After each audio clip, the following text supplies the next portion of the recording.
Samahan nyo kami mga nanay, mga kananay sa pag-uwi namin sa Nasugbu, Batangas.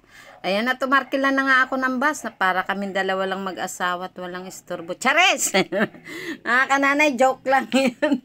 Nasa Nasugbu na nga kami ng mga oras na iyan. Mga kananay, nandito na kami sa Nasugbu.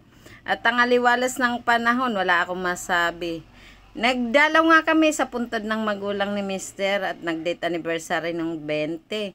Sorry naman po inay, nakalimutan po namin mag-asawa. At bago naman natapos ang maghapong iyon, naalala na may nagpaalalang pamangkin, kaya nag-rosary na lang si Mister.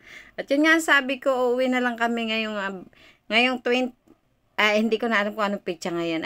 Sorry po. Basta umuwi kami ng Nasugbo. Mabilisan lang ang pag-uwi, singit lang ba, kumbaga, dumalaw lang kami talaga at huwag naman hindi makaalala, ang mga anak lang tayo. Kaya sabi ko, sige, pumasyal kami saglit. Pagdating nga namin ng Nasugbu, mga kananay, ay bay saglitan nga lang. Pagka dasal-dasal namin, umalis na nga kami. At kami bumiyahe uli.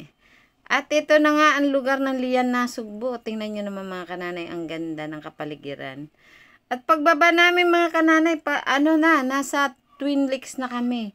Naabutan namin ang super duper traffic. Talaga naman. Nasabi ko nga sa sarili ko, nandito na ba ang EDSA sa Tagaytay? Charis!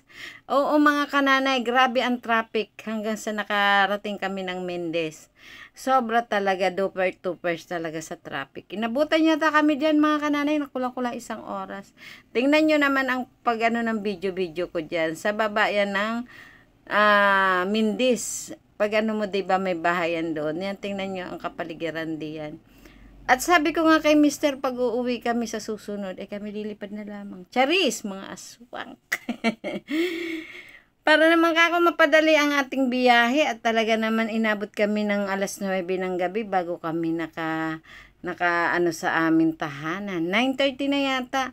Biruin nyo mga kananay, alas 5 kami umuwi dito sa atin, dito sa Cavite, tapos ganito. Alas 5 kami sumakay ng bus, inabot kami ng ilang oras. Dagawa nga ng sobrang traffic. Sabi ko nga, pag ganito ng ganito, hindi muna tayo uuwi. Dahil napakahirap. Yung maaano ka na sa sarili mo na mababagot ka na dahil hindi nga nausad. Ako'y bagutin sa traffic. Ay mga kananay, ganun nga ang aming kahapon at gawa ng, syempre, sabi ko, paminsan-minsan naman tayo gumala. Hindi naman kami nakagala mga kananay at umuwi nga lang kami saglit. Akala namin makakababa kami ng Tagaytay at kami nga ay kakain diyan. Ang problema nga mga kananay, inabot na kami ng kanas-kanas. Ayan, kanas-kanas daw. Kaya mga kananay, ito, nag-decide na kami umuwi na lang. Sabi ko kay Mister, uwi na lang tayo kasi nga gabi na. At ako'y maghahanap buhay pa ng madaling araw, o diba? Ayan at mahirap magbiyahe talaga kahit na may sarili kang sasakyan. Talagang napakahirap. Lalo na pag may sarili kang sasakyan tapos ikaw ang magdadrive. Ay, ewan ko na lang pag hindi ka hindi ka mabagot. Talaga naman sa traffic, ang haba-haba. 1 oras mahigit yata kami sa traffic. Hindi ko na maintindihan. Gusto ko nang bumaba. Sabi ko nga kay Mister, naku po, makitulog na lang tayo sa isang hotel. Bye!